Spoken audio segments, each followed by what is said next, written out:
وَإِن يَمْسَسْكَ اللَّهُ بِضُرٍّ فَلَا كَاشِفَ لَهُ إِلَّا هُوَ وَإِن يُرِدْكَ بِخَيْرٍ فَلَا رَادَّ لِفَضْلِهِ يُصِيبُ بِهِ مَن يَشَاءُ مِنْ عِبَادِهِ وَهُوَ الْغَفُورُ الرَّحِيمُ আল্লাহু আকবার। আল্লাহ বললেন ওয়া ইয়ামসাসকাল্লাহু বিদুররিন ফালা কাশিফা লাহু ইল্লা হু। আল্লাহ যদি তোমাকে কোনো বিপদ স্পর্শ করায়, আল্লাহ যদি তোমারে কোনো বিপদে ফেলে দেয়, ওই বিপদ থেকে উদ্ধার করার তিনি ছাড়া আর কেউ নাই। জোরে বলেন ঠিক কিনা? তিনি যদি কোনো বিপদে ফেলেন, তিনি ছাড়া বিপদ থেকে উদ্ধার করার কেউ নাই।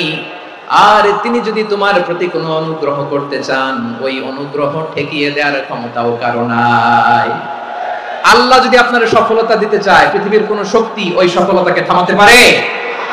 এজন্য আল্লাহ বললেন খবরদার, চিন্তা আর আকীদা খালিস করে নাও। ওয়া ইয়ামসাসকাল্লাহু বিদুররিন ফালা কাশিফা লাহু ইল্লা হু। আল্লাহ বিপদে ফেললে বিপদ থেকে উদ্ধার করার কেউ থাকে না। আর আল্লাহ যদি তোমার প্রতি দয়া দেখাতে চান, অনুগ্রহ করতে চান, ওই অনুগ্রহকে প্রতিরোধ করার মতো ক্ষমতা কারো নাই। তিনি তার বান্দাদের মধ্য থেকে যাকে ইচ্ছা তাকে দেন, যত ইচ্ছা তত দেন। তিনি ক্ষমাশীল, তিনি মেহেরবান। সুবহানাল্লাহ। তিনি ক্ষমাশীল, তিনি মেহেরবান। তাহলে এই আয়াত থেকে আমরা বুঝতে পারলাম, আমরা যদি বিপদে পড়ি আমাদেরকে কেউ বাঁচাতে পারে না। আমার বাবা আমারে বাঁচাতে পারে? হ্যাঁ? আমার মা আমাকে বাঁচাতে পারে? আমার বন্ধু আমারে বাঁচাতে পারে? আমার দলের কর্মী আমাকে বাঁচাতে পারে? আমার পীর সাহেব আমারে বাঁচাতে পারে? আমার পটুয়াখালীর ভাইয়েরা খেয়াল রাখবেন, বাঁচাতে পারে এক মহান সত্তা, উদ্ধার করতে পারে এক মহান সত্তা। চিৎকার করে বলুন তিনি কে? আবার আল্লাহ বললেন আম্মাই ইউজিবুল মুযতাররা ইযা দাআহু ওয়া ইয়াকশিফুস সুআ ওয়া ইয়াজআলুকুম খুলাফাআল আরদ আইলাহুম মা'আল্লাহ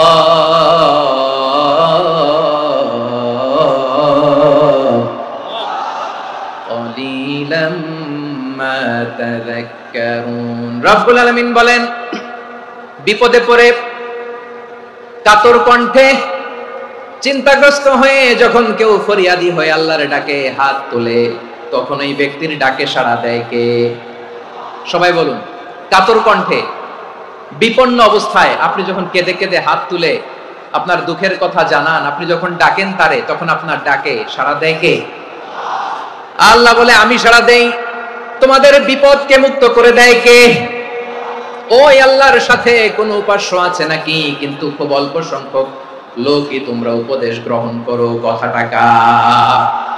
তাহলে বিপন্ন মানবতা যখন কাঁদে, মানুষ যখন বিপদে পড়ে নিরুপায় হয়ে ফরিয়াদ করে, তার ডাক শোনার কেউ নাই একজন ছাড়া। চিল্লায় বলেন তো তিনি কে? এজন্য আমরা ফরিয়াদের হাত কার দিকে তুলব?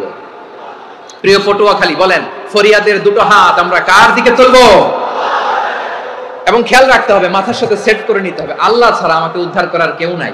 এই পৃথিবীতে কেউ আপন না। প্রিয় ভাই, বিপদে পড়লে বোঝা যায় কেউ আপন না। আপন শুধু একজন মহান সত্তা, তিনি কে? এটা কি আপনারা খেয়াল রাখতে পারবেন? হ্যাঁ, বিপদে আপদে কেউ আমাদের বাঁচাতে পারে না, তরাতে পারে না, মুক্তি দিতে পারে না, উদ্ধার করতে পারে না, একমাত্র আমার প্রভু ছাড়া, আল্লাহ ছাড়া। চিল্লায় বলেন ঠিক কিনা?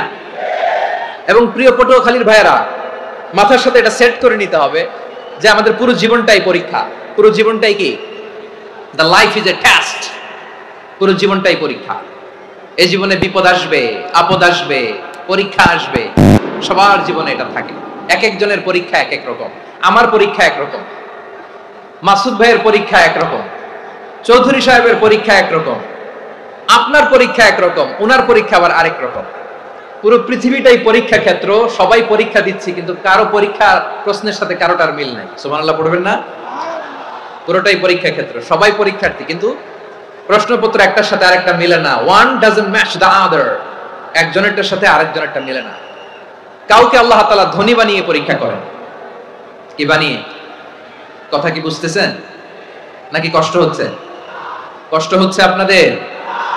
কাউকে আল্লাহ ধনী বানিয়ে পরীক্ষা করেন, আবার কাউকে আল্লাহ তাআলা গরিব বানিয়ে পরীক্ষা করেন, কাউকে আল্লাহ অসুস্থ বানিয়ে পরীক্ষা করেন। কেউ দেখবেন যে দুরারোগ্য ব্যাধিতে আক্রান্ত, ডাক্তার বলেছে আর সময় নাই, দুরারোগ্য ব্যাধি ক্যান্সার, যার নেই কোনো অ্যান্সার, তার জন্য পরীক্ষা হচ্ছে এই রোগ। আরেক লোক দেখবেন তার আবার রোগ বালাই নাই, মাশাআল্লাহ, তাকে আল্লাহ তাআলা আর্থিক দৈন্যতা, দারিদ্রতা দিয়ে পরীক্ষা করছেন। এরকম আছে না নাই? টাকা পয়সা নাই, দিন আনে দিন খায়, যা আছে তাতে চলে না, এটা তার জন্য পরীক্ষা। আবার আরেক শ্রেণীর লোক দেখবেন তাকে আল্লাহ অসুস্থতাও দেয় নাই, দারিদ্রতাও দেয় নাই, তার দাম্পত্য জীবনের সমস্যা আছে না নাই? স্ত্রী কথা শোনে না, অথবা ছেলে মেয়ে কথা শোনে না। তাহলে পরীক্ষা সবার জীবনে আছে, এক একজনের পরীক্ষাটা এক এক রকম।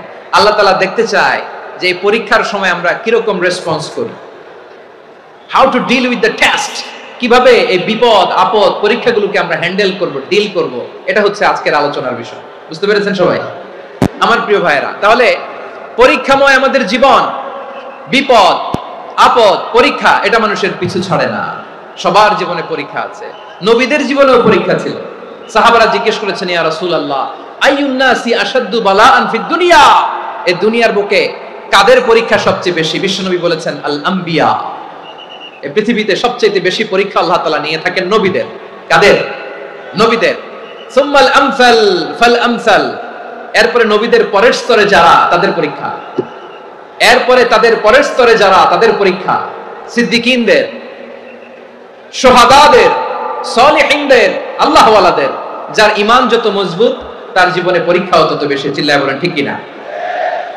তাহলে মুমিনরা, বিশ্বাসীরা, আমরা কি পরীক্ষা বিপদ আপদে ভয় পাই? হ্যাঁ, বিপদ দেখলে ভয় লাগে আপনাদের? ভয় লাগে?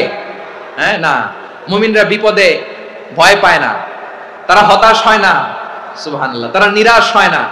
বিশ্বাসীরা হাল ছেড়ে দেয় না, তারা ভরসা রাখে একজনের উপর। চিল্লায় বলতে হবে তিনি কে? কারণ মুমিন জানে the grief isn't permanent, the test isn't permanent, the struggle in our life isn't permanent. আমাদের জীবনের দুঃখ, কষ্ট, স্ট্রাগল, এগুলো পার্মানেন্ট নয়। after every difficulties there is an ease, সব কষ্টের পরেই একটা সুখ আছে না নাই? রব্বুল আলামিন বলেন ফা ইন্না মাআল উসরি ইউসরা, ইন্না মাআল উসরি ইউসরা, ভয় পেও না, চিন্তা করো না, কষ্টের সাথেই আমি রেখে দিয়েছি স্বস্তি। সুবহানাল্লাহ বলেন। মুমিন জীবনে বিপদ যত বেশি, কষ্ট যত বেশি, তার সামনে সফলতা তার চেয়েও বেশি। ঠিক কিনা বলেন? কারণ বিশ্বাসীরা জানে রাত্রি যত গভীর হয়, সুবহে সাদিকের সময় তত আগাতে থাকে। গর্ভবতী নারীর পেটের ব্যথা যত বাড়তে থাকে, ঘরে নতুন মেহমান আগমনের সময় ঘনাতে থাকে।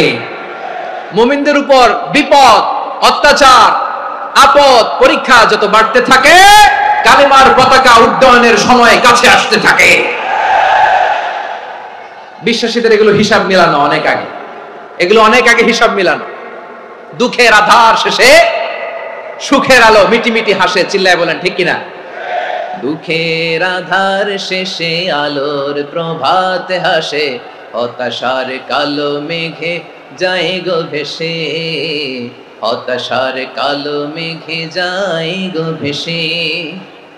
দুঃখের আধার শেষে আলোর প্রভাত হাসে, হতাশার কালো মেঘে যায় গো ভেসে, হতাশার কালো মেঘে যায় গো ভেসে। কোরআনে দুঃখের আধার শেষে আলোর প্রভাত হাসে, হতাশার কালো মেঘে যায় গো ভেসে, হতাশার কালো মেঘে যায় গো ভেসে। ঠিক কিনা বলে? দুঃখ যত বেশি, পরীক্ষা যত বেশি, কষ্ট যত বেশি, সুখের সময় তত কাছাকাছি। চিল্লায় বলতে হবে ঠিক কিনা? এজন্য মুমিন জীবনে পরীক্ষা বেশি, মুমিনদের হতাশা নাই, মুমিনরা নিরাশ হয় না, হতাশ হয় কাফিররা। মুমিনরা কখনো হাল ছেড়ে দেয় না, মুমিনরা ভরসা রাখে একজনের উপর, তিনি কে? তাহলে আমার প্রিয় পটুয়াখালীবাসী, বিপদ থাকবে, পরীক্ষা থাকবে, এই বিপদ থেকে আমাদেরকে উদ্ধার করবেন একজন, তিনি কে? আমরা শুধু আল্লাহর উপরই ভরসা রাখবো। রাজি আছেন তো? চাইবো একজন সত্তার কাছে। আওয়াজ করে বলুন তিনি কে? একজন সত্তার কাছে চাইবে। বিশ্বনবী ওনার চাচাতো ভাই আব্দুল্লাহ ইবনে আব্বাস রাদিয়াল্লাহু তাআলা আনহুকে বললেন, ইয়া আব্দুল্লাহ ইবনুল আব্বাস, হে আব্দুল্লাহ ইবনে আব্বাস, ইযা সাআলতা ফাসআলিল্লাহ, যখন চাইবে আল্লাহর কাছে যাও। ও আব্দুল্লাহ, যখন চাইবা আল্লাহর কাছে চাও। ওয়া ইযা ইসতাআনতা ফাসতাইন বিল্লাহ, যখন সাহায্য চাইবা আল্লাহর কাছে ফরিয়াদ করো। জেনে রেখো ও আব্দুল্লাহ, ওয়া'লাম আন্নাল উম্মাতা লাউ ইজতামাআত আলা আন ইয়ানফাউকা বিশাইইন লাম ইয়ানফাউকা ইল্লা বিশাইইন ক্বাদ কাতাবাহু আল্লাহু লাক। ও আব্দুল্লাহ, জেনে রেখো, মনে রেখো, গোটা বিশ্বের সবাই মিলে যদি তোমার উপকার করতে চায় ততটুকুই তারা করতে পারবে যতটুকু আল্লাহ তোমার নসিবে সেটা লিখে রেখেছে। ঠিক কিনা বলেন? আর যদি গোটা বিশ্বের সবাই মিলে তোমার বিরুদ্ধে কনস্পাইরেসি করে, ষড়যন্ত্র করে, গোটা বিশ্বের সবাই মিলেও যদি তোমার ক্ষতি করতে চায় ততটুকুই শুধু পারবে যেটা আল্লাহ তোমার জন্য বরাদ্দ রেখেছে। যতটুকু আল্লাহ তাআলা তোমার জন্য বরাদ্দ রেখেছে অতটুকুই ক্ষতি করতে পারবে, আর এক চুল বেশিও করতে পারবে না, কমও করতে পারবে না। চিল্লায় বলেন ঠিক কিনা? এজন্য আমরা চাইবো কার কাছে? সবাই বলেন নাই, আওয়াজ করে বলেন কার কাছে? সব সময় আমরা আল্লাহর কাছে চাইবো, বিপদে আপদে, সুখে দুঃখে, সচ্ছল অবস্থায় অসচ্ছল অবস্থায়, পরাজয়ের সময় বিজয়ের সময়, সব সময় আমরা ভরসা রাখবো কার উপর? সবাই বলুন। একদল লোক আছে যারা বিপদে পড়লে আল্লাহরে ডাকে, আছে না নাই? পটুয়াখালীতে মাশাআল্লাহ নাই। বিপদ আসলে আল্লাহরে ডাকে, বিপদ নাই আল্লাহও নাই। বিপদে পড়লে নামাজ পড়ে, বিপদও নাই নামাজও নাই। বিপদে পড়লে জিকির করে, বিপদ যখন চলে যায় ওদের জিকিরও বন্ধ হয়ে যায়। এরকম আছে না নাই? কিছু লোক দেখবেন পরীক্ষা আসলে নামাজ পড়ে, আছে আছে। জেনজি আওয়াজ করো, এরকম আছে? এই কমন পড়ে গেছে, কমন পড়ছে। দেখবেন পরীক্ষার সময় নামাজ পড়ে, পরীক্ষাও নাই নামাজও আছে। এরকম কিছু লোক আছে অসুস্থ হলে আল্লাহরে বড্ড ভালোবাসে, আল্লাহরে খুব ডাকে। অসুস্থ হইলে অসুস্থতাও নাই, আল্লাহ স্মরণও নাই। দেখবেন কিছু লোক নির্বাচন আসলে খুব আল্লাহওয়ালা হয়ে যায়। তখন দেখবেন মাথার মধ্যে হেজাব লাগায়, পাঞ্জাবি লাগায়, আল্লাহওয়ালা হয়ে যায়। নির্বাচনও নাই, এরপরে আল্লাহর কথাও নাই। আছে না নাই? না, এরকম হওয়া যাবে না। সব সময় আমরা আল্লাহরে ডাকবো, বিপদে আপদে সব সময় ভরসা রাখবো আমরা একজনের উপর। আওয়াজ করে বলেন তিনি কে? এ কথাই আল্লাহ তাআলা আমাদের চোখে আঙ্গুল দিয়ে জানিয়ে দিলেন, ফাইদা রাকিবু ফিল ফুলকি দা'আউল্লাহা মুখলিসিনা লাহুদ্দিন ফালাম্মা নাজ্জাহুম ইলাল বাররি ইযা হুম ইউশরিকুন। আল্লাহ বলে একদল লোক আছে, তারা যখন নৌযানে চড়ে, জলযানে চড়ে, সাগরের মধ্যে যখন জাহাজে চড়ে, লঞ্চে চড়ে, তারা যখন তুফানের সম্মুখীন হয় তখন তারা আল্লাহরে বড্ড বেশি ডাকে, একান্ত ভাবে ডাকে, বিশুদ্ধ চিত্তে ডাকে। আবার তুফান থেকে তাদেরকে সেফ জোনে নিয়ে, নিরাপদ জোনে নিয়ে যখন বন্দরে আমি আল্লাহ তাদেরকে ফিরিয়ে দেই, ওই লোকগুলো আবার আমি আল্লাহর সাথে শিরিক করে। এরকম আছে না নাই? জাহাজে উঠছে, সাগরের মাঝখানে তুফান, ওই সময় দেখবেন আল্লাহ কারে কয়। এই কথা তো আপনাদেরকে বোঝানো সহজ, আপনারা তো নদীর দেশের মানুষ। লঞ্চে চড়েন নাই কারা কারা? দেখি, লঞ্চে চড়ছেন? হ্যাঁ, লঞ্চে চড়ে নাই এরকম একজনও নাই এখানে। আচ্ছা, লঞ্চে উঠছেন কে কে? দেখি। মাশাআল্লাহ মাশাআল্লাহ মাশাআল্লাহ, ঠিক আছে, আপনাদের বোঝানো সহজ। আচ্ছা, লঞ্চে উঠে তুফানের সম্মুখীন হয়েছেন, জলোচ্ছ্বাস, সবাই? মাশাআল্লাহ।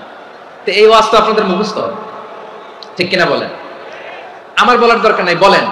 মাঝ নদী, তুফান, জলোচ্ছ্বাস, জলের মধ্যে উচ্ছ্বাস, ঢেউ, টর্নেডো, সাইক্লোন, মেঘের ঘনঘটা, পরিবেশ ঘুটঘুটে অন্ধকার, লঞ্চ একবার এদিকে আরেকবার ওইদিকে, ভিতরে কি অবস্থা হয় বলেন তো?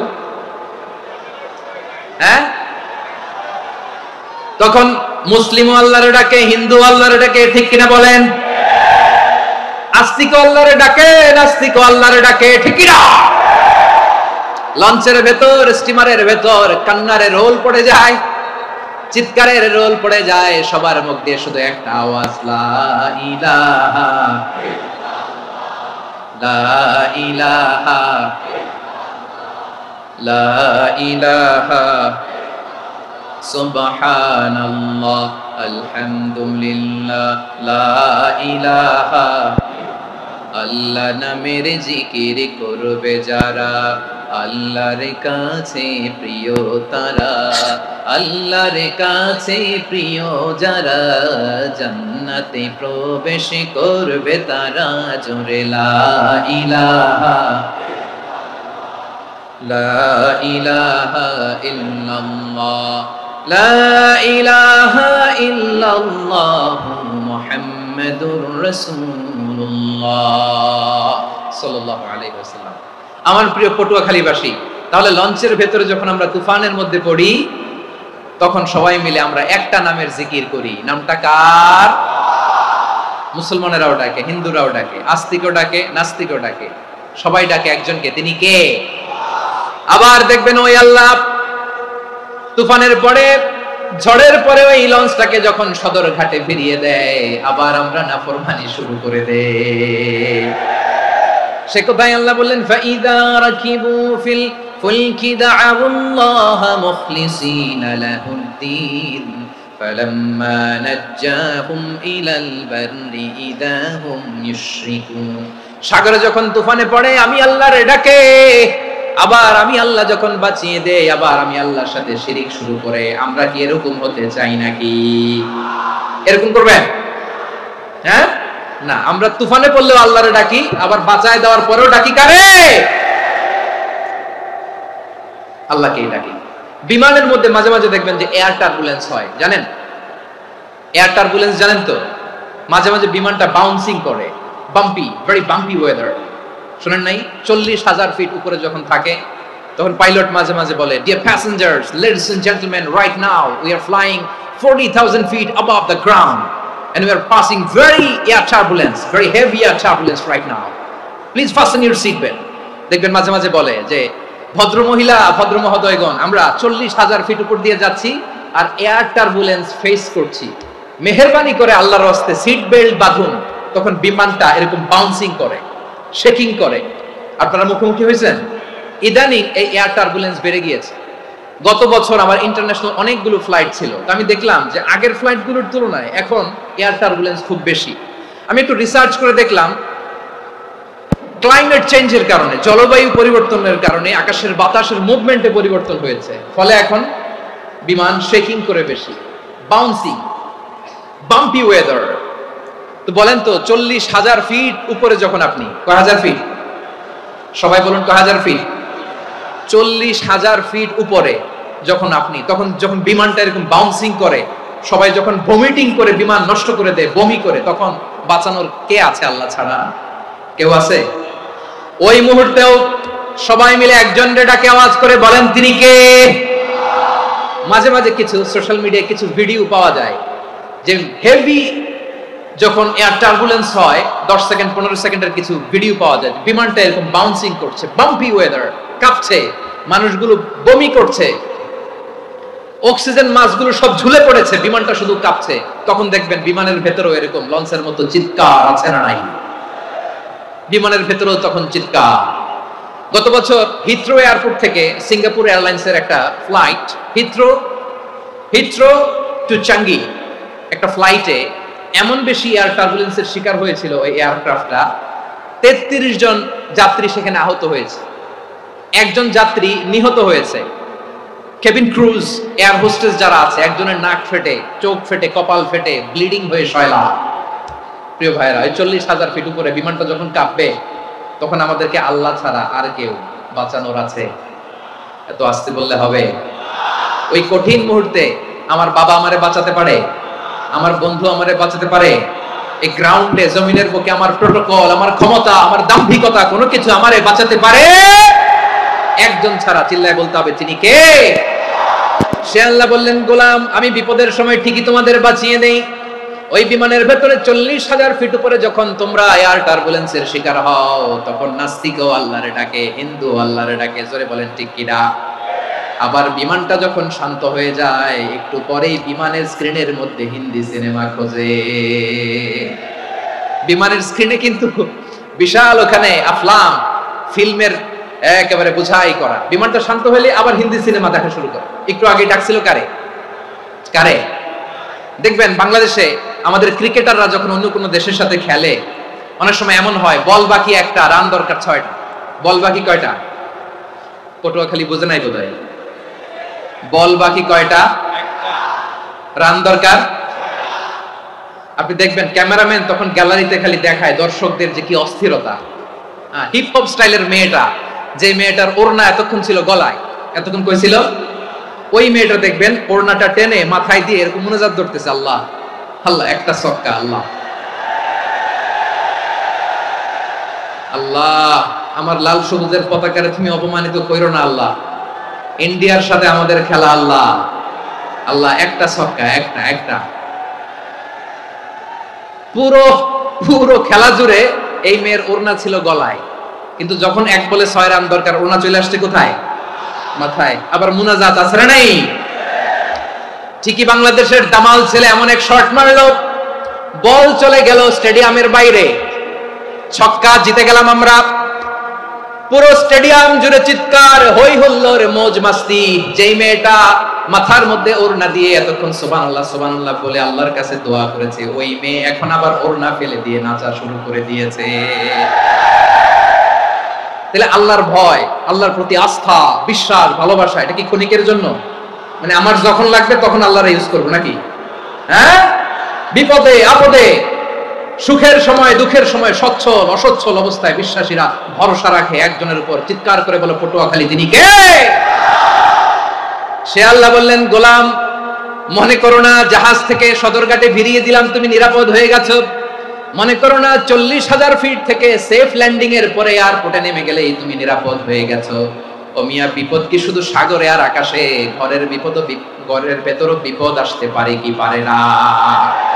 এজন্য সূরা মুলক আল্লাহ বললেন, আমিনতুম মান ফিস সামাই আন ইয়াখসিফা বিকুমুল আরদা ফাইযা হিয়া তামুর। তোমরা কি ভাবছো তোমরা নিরাপদ? সাগরের মধ্যে তুফান, আল্লাহ আল্লাহ ডাকলাম, সদরঘাটে যেয়ে পড়ছে, বেঁচে গেছেন তো আপনি। আর পাবে আপনারে আল্লাহ?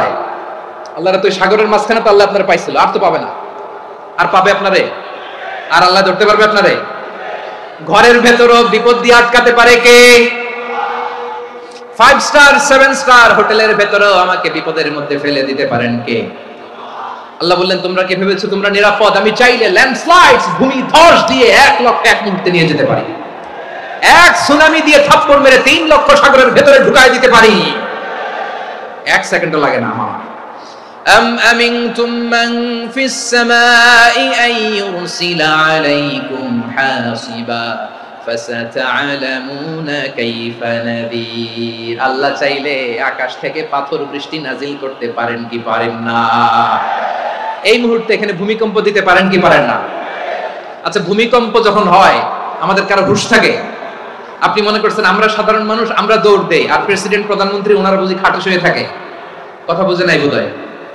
ভূমিকম্প, আর্থকোয়েক যদি হয়, বাঁচার জন্য আমরা কি করি? হয় খাটের তলায়, ডাইনিং টেবিলের নিচে, উপরে শক্ত কিছু আছে এটার নিচে, অথবা ঘর থুইয়া দেও দৌড়। তো প্রধানমন্ত্রী উনি কি করে? প্রেসিডেন্ট উনি কি করে? হ্যাঁ, উনি খাটের মধ্যে যে শুয়ে থাকে নাকি? উনিও দৌড়, সাধারণ মানুষও দৌড়, প্রধানমন্ত্রীও দৌড়, বাড়িওয়ালাও দৌড়, ভাড়াটিয়াও দৌড়, সবাই দৌড়। নাকি ভাড়াটিয়ারা বাড়ি থুইয়া দৌড়, বাড়িওয়ালারা আর বেরোয় না? এরকম না। তাহলে যে কোনো মুহূর্তে ভূমিকম্প দিয়ে নাস্তানাবুদ করতে পারে কে? আমার প্রিয় ভাইরা, আমরা নিরাপদ নই, আমরা তার দয়ায় বেঁচে আছি। কার দয়ায়? এজন্য আল্লাহ বললেন, গোলাম যে কোনো মুহূর্তে বিপদ দিয়ে তোমাদেরকে নাস্তানাবুদ করতে পারি। বিশ্বাসী বলে যদি নিজেকে দাবি করো, সব সময় ডাকতে হবে একজন সত্তাকে। বলেন তিনি কে? এই কথা ক্লিয়ার? এই সবগুলো উদাহরণ শেষে সবার কাছে ক্লিয়ার হয়েছে না যে বিপদ থেকে, আপদ থেকে, পরীক্ষা থেকে, ক্যালামিটি থেকে আমাদেরকে কেউ বাঁচাতে পারে না একজন সত্তা ছাড়া। আবারও বলেন তো তিনি কে? ক্লিয়ার? হ্যাঁ, সবাই বুঝতে পারছেন? আচ্ছা, এবার আমরা দেখি বিষ্ণু ইসা ইসলামের জীবনে বিপদ আপদ ছিল কিনা। উনি বিপদ আসলে কিভাবে ডিল করতেন, বিপদ আসলে কোন দোয়া পড়তে হয়, কিভাবে ফরিয়াদের হাত উত্তোলন করতে হয়, কিভাবে রবের দরবারে নতজানু হয়ে ফরিয়াদ করতে হয়, এটা জানার দরকার আছে না নাই? আসুন আমরা বিষ্ণুনবীর জীবনী থেকে দেখি বিপদ আসলে উনি কি করতেন। বিপদ আসলেই প্রথমে বিষ্ণু ইসা ইসলাম একটা দোয়া পড়তেন। কি পড়তেন? তিনি পড়তেন, ইন্না লিল্লাহি ওয়া ইন্না ইলাইহি রাজিউন। নিশ্চয় আমরা আল্লাহর জন্য, নিশ্চয় আমরা কার দিকে ফিরবো ভাই? আবার কার দিকে ফিরবো? আওয়াজ করে বলুন তো, আমরা এসেছি কার কাছ থেকে? আবারও ফিরে যাব কার কাছে? এজন্য বিষ্ণু পড়ছেন ইন্না লিল্লাহি ওয়া ইন্না ইলাইহি রাজিউন, নিশ্চয় আল্লাহর জন্য ওই আল্লাহর দিকেই আমরা ফিরে যাব। তারপরে বিষ্ণু পড়তেন আল্লাহুম্মা আজুরনি ফি মুসিবাতি ওয়াখলুফ লি খায়রাম মিনহা। একসাথে প্রথমে পড়তেন ইন্না লিল্লাহি ওয়া ইন্না ইলাইহি রাজিউন, তারপর পড়তেন আল্লাহুম্মা আজুরনি ফি মুসিবাতি ওয়াখলুফ লি খায়রাম মিনহা, মানে আল্লাহ এই যে আমি বিপদে ধৈর্য ধারণ করলাম এটার সব তুমি আমারে দাও, আর যেটা হারালাম এর চেয়ে ভালো কিছু দিয়ে মেকআপ করে দিও, ভালো কিছু দিয়ে বদল করে দিও। সুবহানাল্লাহ পড়েন। তাহলে বিপদ আসলে আমরা কি পড়ব? কথা বলেন। এই যে আমি শুয়েছিলাম, নাশিদ গাচ্ছিল ওরা, এদেশে পরস্পরে দেখা হলে দেয় সালাম, এদেশে আমজনতার হৃদয় জুড়ে পাকালাম, এদেশে বিপদ এলে সর্বজনে সর্বক্ষণে দোয়া পড়ে ইন্না লিল্লাহ। কি পড়ে? সুবহানাল্লাহ সুবহানাল্লাহ সুবহানাল্লাহ সুবহানাল্লাহ। এদেশে আজান শুনে সূর্য ওঠে শহর গ্রামে, এদেশে আজান শুনে সূর্য ডুবে সন্ধ্যা নামে, এদেশে সকল কাজে সবাই বলে বিসমিল্লাহ, এদেশে ভালো কিছু দেখে শুনে হাসি মুখে সবাই বলে মাশাআল্লাহ। সুবহানাল্লাহ পড়ে। তাহলে বিপদ এলে আমরা কি পড়ি? কথা বুঝলে সবাই উত্তর দিতে হবে, বিপদ এলে কি পড়ি? তাহলে বিপদ এলেই আমরা এখন থেকে ইন্না লিল্লাহ পড়বো, নাকি হাই হুতাশ করবেন?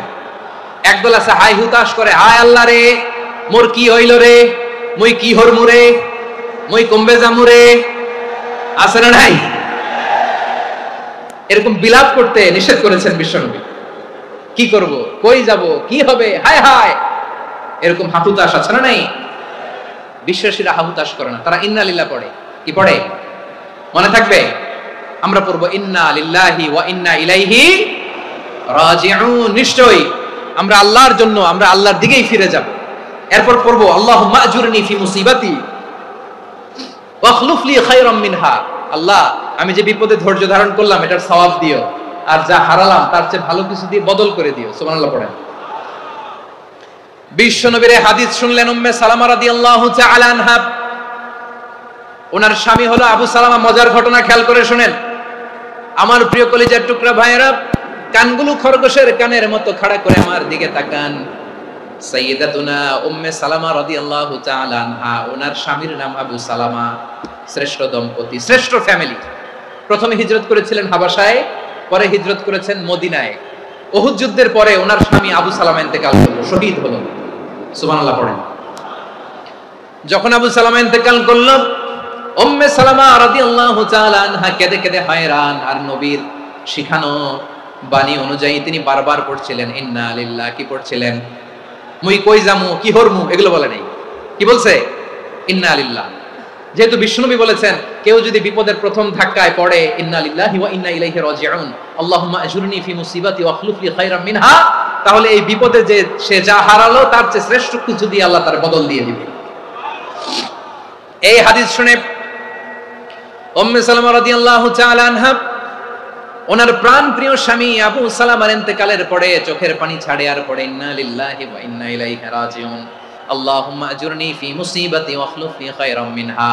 বারবার এই দোয়া পড়ে চোখের পানি ছাড়ে, এই দোয়া পড়ে চোখের পানি ছাড়ে, আর মনে মনে বলে আবু সালামার মতো ভালো মানুষ মদিনাতে নাই, আবু সালামার চেয়েও ভালো মানুষ মদিনাতে নাই, তার চেয়ে ভালো মানুষ কি করে আল্লাহ তাআলা আমারে দিবে, তার চেয়ে ভালো মানুষ তো আমি মদিনাতে দেখি না।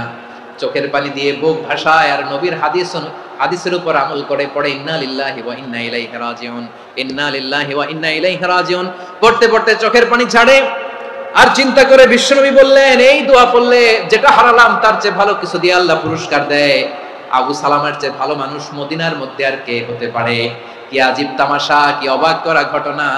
কিছুদিন পরে দেখা গেল সাইয়্যিদুল মুরসালিন রাহমাতাল লিল আলামিন স্বয়ং বিশ্ব নবী উম্মে সালামাকে বিয়ের প্রস্তাব পাঠিয়েছে। স্বয়ং বিশ্ব নবী উম্মে সালামা রাদিয়াল্লাহু তাআলা আনহাকে বিয়ের প্রস্তাব পাঠিয়েছেন। উনি রাজি হয়ে গেলেন, বিয়ে হয়ে গেল, উনি হয়ে গেলেন উম্মুল মুমিনিন, আমাদের মা, পুরো মুসলিম উম্মার মা। চিৎকার করে বলেন আল্লাহু আকবার। তাহলে আমার প্রাণপ্রিয় ভাইয়েরা, বিপদে পড়লে আমরা পড়বো ইন্না লিল্লাহি ওয়া ইন্না ইলাইহি রাজিউন, আল্লাহুম্মা আজুরনি ফি মুসিবাতি ওয়াখলুফ লি খায়রাম মিনহা। পড়বেন? পড়বেন না? যারা যারা বিপদ আসলে এই দোয়াটা পড়বেন এখন থেকে আওয়াজ করে ইনশাআল্লাহ বলেন। যা হারাইছেন তার চেয়ে শ্রেষ্ঠ জিনিস দিয়ে বদলা দিবে কে? বিশ্বাস হয়? একটু সন্দেহ লাগে মনে হয়, একটু সন্দেহ আছে? যাদের বিশ্বাস হবে তাদের কি আল্লাহ উত্তম বদলা দিবে, ঠিক কিনা বলেন? তাহলে বিপদে পড়লেই প্রথমে আমরা এটা পড়ব। দোয়াগুলো যদি এখন মুখস্থ না হয়, এই যে রেকর্ডিং হচ্ছে, পেয়ে যাবেন, কালকেই পেয়ে যাবেন, শুনে শুনে মুখস্থ করবেন। আমার মায়েরা, আমার বোনেরা, আপনাদের জন্য 3টি মাঠের অ্যারেঞ্জমেন্ট করা হয়েছে, আমি জানি। আপনারা এই দোয়াগুলো পড়বেন, আপনার স্বামীকে শেখাবেন, সন্তানকে শেখাবেন, আপনার পুরো পরিবারটাকে জান্নাতের টুকরো বানিয়ে দিবে কে? তাহলে বিপদ আসলে প্রথমে কি পড়তে হবে এটা জেনে গেলাম। এরপরে বিপদ আসলে নিজেকে কি করে আল্লাহর কাছে সঁপে দিতে হয় এটাও জানার দরকার আছে না নাই? বিপদে প্রথমে ইন্নালিল্লাহ করলাম, ধৈর্য ধারণ করলাম, বিপদ থেকে উদ্ধারের সর্বোচ্চ চেষ্টা করলাম। আমার কাজ যখন শেষ, তখন আমি আমার এই বিষয়টা আল্লাহর কাছে সঁপে দিব। কার কাছে সুপর্দ করব? কার কাছে? বিপদে বললে কেমন করে নিজেকে আল্লাহর কাছে সঁপে দিতে হয়, আসুন সাইয়েদনা ইব্রাহিম আলাইহিস সালামের জীবনী থেকে জানি। আল্লাহর খলিল ইব্রাহিম আলাইহিস সালাম আমাদের মতো সমাজ ব্যবস্থা পায় নাই। আমরা জন্মের পরে আমাদের কানের ভেতরে আজান দিয়েছে কে? একামত দিয়েছে কে? আমাদের বাপদাদারা আমাদের কানে আজান দিয়েছে কি দেয় নাই? আমাদের জন্মের পরেই তো আজান, একামত, বাড়ির পাশে মসজিদ, প্রতিদিন আজান, জুমার খুতবা, প্রতি মাসে মাসে তাফসীরুল কোরআন মাহফিল, মসজিদ, মিনারা, অভাব নাই, ঠিক কিনা বলেন? আপনি যেই সুন্দর ইসলামিক এনভায়রনমেন্ট পেয়েছেন, আমাদের ইব্রাহিম খলিল উনিও কি এরকম পেয়েছিলেন? হ্যাঁ, উনি জন্মের পর পরে ওনার কানে আজান দিয়েছে কেউ? আমার প্রিয় ভাইরা, আগা গোড়া একটা শিরকি পরিবেশ উনি জন্মগ্রহণ করেছেন। উনি ছাড়া ওই তল্লাটে একজনও আল্লাহর উপর বিশ্বাসী নাই। কল্পনা করতে পারেন? গোটা তল্লাটে, গোটা দেশে বিশ্বাসী মুমিন, আল্লাহর উপর বিশ্বাস স্থাপনকারী কয়জন? সবাই বলেন কয়জন? বাকি সব মুশরিক। বাকি সব মুশরিক নিজের সাথে নিজে শক্ত বোঝাপড়া করে, অ্যানালজি করে, সেলফ কনভারসেশন করে উনি মহা সত্যের সন্ধান পেয়েছে। উনি আকাশের তারা দেখে ভাবে মনে হয় এটাই আমার খোদা, পরে দেখে তারা নাই, মনে মনে বলে না তাইলে এটা না। আবার চাঁদ দেখে বলে চাঁদটা বড় মায়া লাগে, মনে হয় এটাই আমার রব, পরে দেখে চাঁদও নাই, কয় না এটা না। এরপরে দ্বীপ প্রহরের জলজলে সূর্যটা খাঁ খাঁ করে গোটা পৃথিবীটারে রৌদ্র দিয়ে তাতিয়ে রাখে। তিনি ভাবলেন মনে হয় এটাই আমার রব, কারণ এটাই তো সবচেয়ে বড়। কিন্তু বিকেল বেলা ওই সূর্যটাও যখন চলে যায়, সাইয়েদনা ইব্রাহিম বলে না এটাও তো নাই, আমার খোদা যদি আমারে ছেড়ে চলে যায়, বিপদে পড়লে আমারে উদ্ধার করবে কে? এভাবে নিজের সাথে অ্যানালজি, সেলফ কনভারসেশন করতে করতে করতে তিনি মহা সত্যের সন্ধান পেয়েছেন। সুবহানাল্লাহ পড়েন। সব শেষে তিনি ডিসিশন নিয়ে ঘোষণা দিলেন, ইন্নী ওয়াজ্জাহতু ওয়াজহিয়া লিল্লাযী ফাতারাস সামাওয়াতি ওয়াল আরদা হানিফান ওয়া মা আনা মিনাল মুশরিকিন। নিশ্চয় আমি এমন সত্তার দিকে মনোনিবেশ করলাম, মুখাপেক্ষী হলাম, যিনি আকাশ বানিয়েছেন, জমিন বানিয়েছেন, আমি মুশরিক নই। সুবহানাল্লাহ। পারতেন? আপনি পারতেন? কেউ নাই, লক্ষ লক্ষ মুশরিক, আপনি একা। ওনার মতো এরকম বিচক্ষণতা দিয়ে আল্লাহরে খুঁজে পাইতে পারতেন আপনি? কি নবী ছিল, আল্লাহকে খুঁজে পেয়েছে। যখন আল্লাহর ইবাদত শুরু করলো, এই কথা ছড়ায় পড়লো চারদিকে। নমরুদ সাইয়েদনা ইব্রাহিমকে ডেকে পাঠালেন। নমরুদ বলে, ইব্রাহিম তুমি নাকি মূর্তির পূজা না করে কোন নতুন রবের ইবাদত করো, কে তোমার রব? সাইয়েদনা ইব্রাহিম বললেন, রব্বি আল্লাযী ইউহয়ী ওয়া ইউমীত, আমি এমন রবের ইবাদত করি যিনি জীবন দেন, যিনি মৃত্যু দেন। নমরুদ বলে, তাই নাকি? তোমার রব জীবন দেয়, মৃত্যু দেয়? আর এটা তো আমি দেই, আমিও তো জীবন দেই, আমিও তো মৃত্যু দেই। সাইয়েদনা ইব্রাহিম বললেন, কেমন করে তুমি জীবন দাও, মৃত্যু দাও, একটু দেখাও তো। নমরুদ জেলখানা থেকে দুজন কয়েদিকে ডেকে আনলো, কয়েদি এনে অর্ডার করলো, একটাকে এখনই শিরোচ্ছেদ, হেড অফ, ডেথ পেনাল্টি, মৃত্যুদণ্ড দেয়া হলো, ফিনকি দিয়ে রক্ত বেরোলো।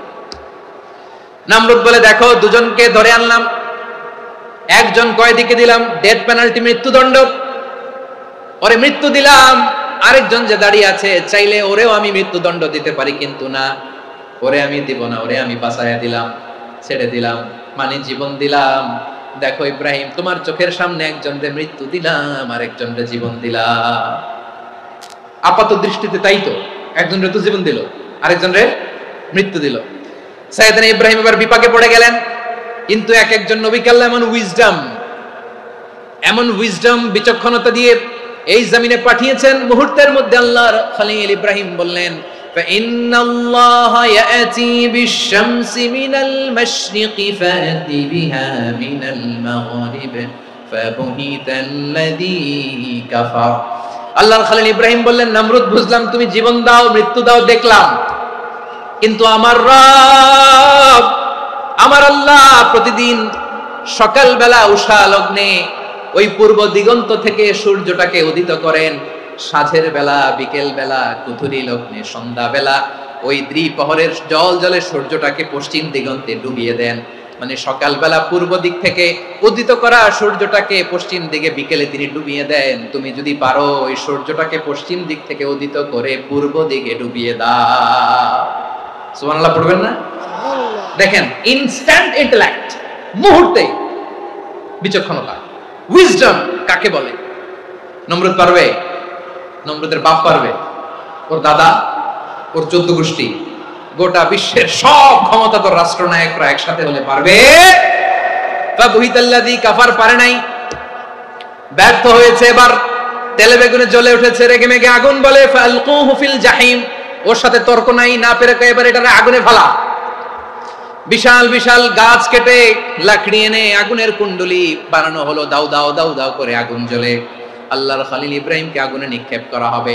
আল্লাহর খলিল সাইয়েদনা ইব্রাহিমের হাতের মধ্যে রশি দিয়ে টাইট করে বাঁধা হলো, পায়ের মধ্যেও টাইট করে রশি দিয়ে বাঁধা হলো। আল্লাহর খলিল ইব্রাহিমকে আগুনের কুণ্ডলির মধ্যে ফেলা হবে। ওমিয়া, আপনি যে বিপদের কারণে ভয় পান, হতাশ হন, এটা কোনো বিপদ ওনার বিপদের সামনে? পটুয়াখালী আওয়াজ করে বলুন, সাইয়েদনা খলিল ইব্রাহিমের বিপদের সামনে আমাদের বিপদগুলো কোনো বিপদ? এটা কোনো বিপদই না, এটা কোনো বিপদই না। হাত পা বেঁধে টাইট করে নিক্ষেপ করা হবে, সিম্পলি ফেলা যাবে না, কারণ দাও দাও করে দ্য ব্লেজিং ফায়ার, এমন আগুনের কুণ্ডলি কাছে যাওয়া যায় না, আগুনের উত্তাপে নিক্ষেপ করা হবে। হাতের রশি বেঁধে পায়ের রশি বেঁধে আল্লাহর খলিল ইব্রাহিম আলাইহিস সালামকে আগুনের মধ্যে নিক্ষেপ করা হবে। আহা, এটার বলে অগ্নি পরীক্ষা। উনি অগ্নি পরীক্ষার সম্মুখীন হয়েছেন, এজন্য কঠিন পরীক্ষাকে আমরা অগ্নি পরীক্ষার সাথে তুলনা করি, ঠিক কিনা? সাইয়েদনা জিবরাইল এসে বললেন, ও আল্লাহর খলিল, ওরা তো আপনার হাতও বেঁধে ফেললো, পাও বেঁধে ফেললো, নড়াচড়ার সুযোগ নাই, বলেন আমি জিবরিল ফেরেশতা আপনার জন্য কি করতে পারি? আল্লাহর খলিল ইব্রাহিম বলেন, ও জিবরাইল, তোমার কাছে আমার কোনো চাওয়া পাওয়া নাই। সুবহানাল্লাহ বলেন। তোমার কাছে বলার কিছু নাই, তোমার সাহায্যের আমার দরকার নাই। সাইয়েদনা ইব্রাহিম আলাইহিস সালামকে হাতে পায়ে রশি বেঁধে হাত পা বাঁধা অবস্থায় জ্বলন্ত অগ্নিকুণ্ডে যখন নমরুদের দলবল নিক্ষেপ করবে, আল্লাহর খলিল কিভাবে নিজেকে আল্লাহর কাছে সঁপে দিয়েছেন পটুয়াখালীর ভাইরা খেয়াল করে শুনুন। হাত পা বেঁধে আল্লাহর খলিলকে যখন নিক্ষেপ করা হবে, তিনি মুখ ফুটে বলে ফেললেন, হাসবুনাল্লাহু ওয়া নি'মাল ওয়াকিল। হাসবুনাল্লাহু ওয়া নি'মাল ওয়াকিল, আমার জন্য আল্লাহই যথেষ্ট, আমার জন্য আল্লাহই যথেষ্ট। তিনি আমার সবচেয়ে বড় গার্ডিয়ান, তিনি আমার সবচেয়ে বড় অভিভাবক।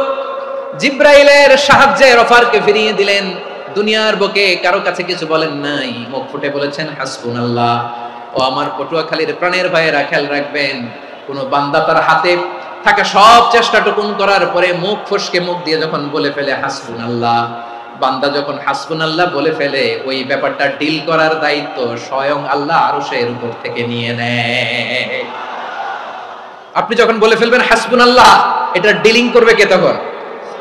চিল্লায় বলেন না, তিনি কে?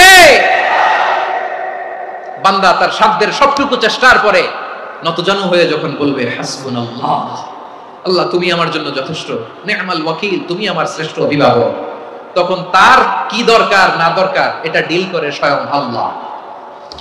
নিক্ষেপ করা হলো সাইয়েদনা ইব্রাহিমকে অগ্নিকুণ্ডলিতে। হাজার হাজার মানুষের দৃশ্য দেখার জন্য জড়ো হয়েছে এরকম বিশাল ময়দানে। কিন্তু কি অবাক করার ঘটনা, সবাই ভয় পাচ্ছিল, না জানে কি হয়ে যায়। আল্লাহর খলিলকে যখন আগুনের কুণ্ডলিতে নিক্ষেপ করা হয়, আল্লাহর খলিল ইব্রাহিম আগুনের কুণ্ডলির মধ্যে বসে বসে মানুষগুলোর দিকে তাকিয়ে হাসতে শুরু করে দেয়। কারণ আকাশ থেকে রব্বুল আলামিন স্পেশাল ভার্ডিক্ট নাজিল করেছেন, স্পেশাল হুকুম জারি করেছেন, কুল্লা ইয়া নারু কুনি বারদান ওয়া সালামান আলা ইব্রাহিম। ও আগুন খবরদার, সৃষ্টির শুরু থেকে তোকে একটা ধর্ম আমি বাতলে দিয়েছিলাম, তোর ধর্ম, আগুনের ধর্ম হলো যা পাবে জ্বালিয়ে সারখার করবে। আল্লাহ বলল, আগুন তোর ধর্ম দিয়েছিলাম তুই সব জ্বালিয়ে পুড়িয়ে ছারখার করে দিবি, কিন্তু ক্ষণিকের জন্য আমি তোর জ্বালিয়ে দেওয়ার ক্ষমতাটাকে কেড়ে নিলাম, জ্বালিয়ে ভস্ম করে দেওয়ার ক্ষমতা আমি কেড়ে নিলাম। কুনি বারদান, ঠান্ডা হয়ে যা। কিন্তু এত বেশি ঠান্ডা হবি না আবার আমার ইব্রাহিমের জন্য সর্দি লেগে না যায়। সুবহানাল্লাহ, এত আস্তে বললে হবে? কুনি বারদান, বারদ মানে বরফ, ঠান্ডা। ঠান্ডা হ, কিন্তু এত ঠান্ডা হবি না যাতে আমার ইব্রাহিমের কষ্ট হয়। আগুন বলে, আল্লাহ একবার বললাম ঠান্ডা হ, আবার বলো এত ঠান্ডা হবি না যাতে খলিলের সর্দি না লাগে। কেমন ঠান্ডা হব, কেমন এনভায়রনমেন্ট তৈরি করে দেব বলো। আল্লাহ বললেন, সালামান আলা ইব্রাহিম, আমার খলিল, আমার কলিজা, আমার ইব্রাহিমের জন্য তুই জান্নাতের গুল বাগিচা হয়ে যা। ও ভাই, নবী মুসার মতো ঈমান হলে রাস্তা হবে সাগর জলে, নবী ইউসুফের মতন ঈমান হলে একে একে দরজা খোলে, নবী ইব্রাহিমের মতন ঈমান যদি আজও থাকে বিদ্যমান, অগ্নিকুণ্ডে দেখতে পাবে খুবসুরত এক ফুল ভাগা। কুলনা ইয়া নারু কুনি বারদান ওয়া সালামান আলা ইব্রাহিম। বান্দা যখন মুখ দিয়ে বলে হাসবুনাল্লাহ, আমার আল্লাহ আমার জন্য যথেষ্ট, এই বলে যখন নিজেকে সঁপে দেয়, তার কি লাগবে ওই দায়িত্ব স্বয়ং নিয়ে নেয় কে? সবাই বলেন, স্বয়ং নিয়ে নেয় কে? তাহলে আমার প্রিয় ভাইরা, বিপদের শুরুতেই আমরা বলবো ইন্না লিল্লাহ। শুরুতে কি বলবো? এরপরে যেই বাক্যটা পড়ে নিজের পরিস্থিতিকে আল্লাহর দরবারে সঁপে দিব, সেটা হচ্ছে হাসবুনাল্লাহ। সেটা কি? বিষ্ণু বলেন, লা ইয়াজালু লিসানুকা রাতাবান মিন যিকরিল্লাহ, সব সময় আল্লাহর স্মরণ দিয়ে, জিকির দিয়ে জিহ্বাটারে সিক্ত রাখো। আর শয়তানু জাসিমুন আলা কলবি ইবনে আদম, শয়তান বনি আদমের কলবে খামচি মেরে বসে থাকে। ফাইদা যাকারাল্লাহ খালাসা, মানুষ যখন আল্লাহর স্মরণ করে জিকির করে শয়তান দৌড়ে পালায়। ওয়া ইদা গাফালা ওয়াসওয়াসা, যখনই বনি আদম গাফেল হয় তখনই শয়তান তার হৃদয়ে ওয়াসওয়াসা দেয়। এজন্য বিপদে পড়লে ইন্না লিল্লাহ, নিজের সব টুকুন করার পরে, নিজের রোল প্লে করার পরে নিজেকে আমরা কি বলে সঁপে দিব? সবাই বলেন, সবাই বলতে হবে, আরো জোরে বলে, মনে থাকবে? বিপদে পড়লে প্রথমে ইন্না লিল্লাহ, এরপরে নিজেকে যখন সঁপে দিব তখন হাসবুনাল্লাহ। এরপরে কঠিন বিপদ যদি যখন বিশ্বনবী পড়তেন তখন কি করতেন? এমন বিপদ মাঝে মাঝে হয় না, দেয়ালে পিঠ থেকে যায়, চোখে মুখে অন্ধকার, কি করব দিশা খুঁজে পাই না, এরকম হয় কখনো? হ্যাঁ, আপনাদের হয়? হয় না? কিন্তু জান্নাতে আছেন আপনারা। হয় হয়, এরকম হয়েছে না যে দেয়ালে পিঠ থেকে গেছে, চোখে মুখে অন্ধকার, কই যাব, কি করব, বাঁচানোর কেউ না, এরকম হয়েছে কখনো আপনাদের? যদি হয় তাইলে এটার সলিউশন বলবো, না হইলে তো এগুলো বলে লাভ নাই। হয় হয় হয়।